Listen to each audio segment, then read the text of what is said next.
It's a Friday. Hello everyone, Matt Thompson with you on AFL.com.au. Looking ahead to the weekend's footy in a moment, but we do begin with a big news story for the AFL today and a big legal win in the federal court against Optus, one that the league says will protect the value of sports rights going forward. Now, of course, Optus hadn't been paying a cent and retransmitting AFL matches by allowing customers to record games and watch them back on a slight delay on their phones. Telstra, of course, though, is the official mobile rights holder of the league, having paid about $150 million for a 5-year deal. So Telstra and the NRL joined with the AFL in this court action. Optus hasn't ruled out appealing back, but 3 federal court judges have unanimously agreed the telco must cease its mobile broadcasts of games. League Chief Andrew Demetriou in Brisbane today, and it's from there where he reacted to this news.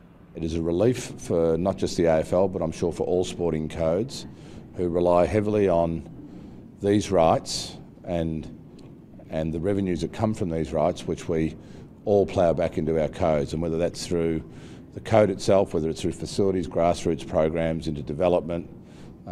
These are significant revenues which we all rely on, and I think today's decision is certainly a win for all sports in this country.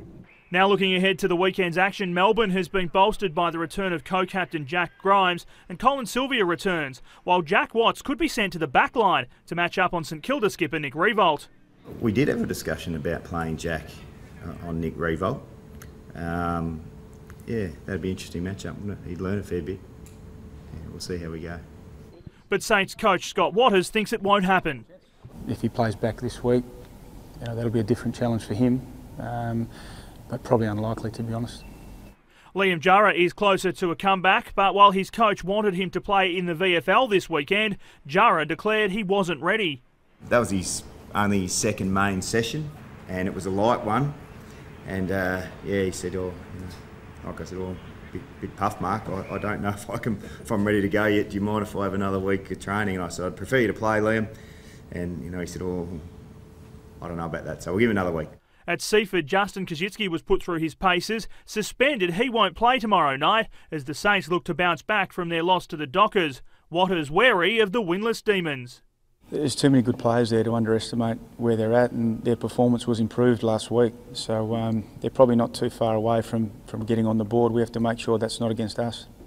And a weekend of milestones as Sydney's Adam Goodes heads to Tasmania, where he'll break the Swans' all-time games record against the Hawks in match 304. Yeah, it would have been nice in the fairy tale maybe last week, but it's a super challenge this week, and I'm really looking forward to getting down to Tassie and getting the win for the boys. There's no doubt that we're playing a lot better than we were last year, especially in the final, and it's going to be a fantastic challenge for our group. So I'm really looking forward to the challenge, and I know our teammates are, so look out on Sunday. While Simon Black joins the 300 club as the Lions face the Cats. I've seen some pretty special efforts from Simon Black, maybe wiser and a bit smarter in how he actually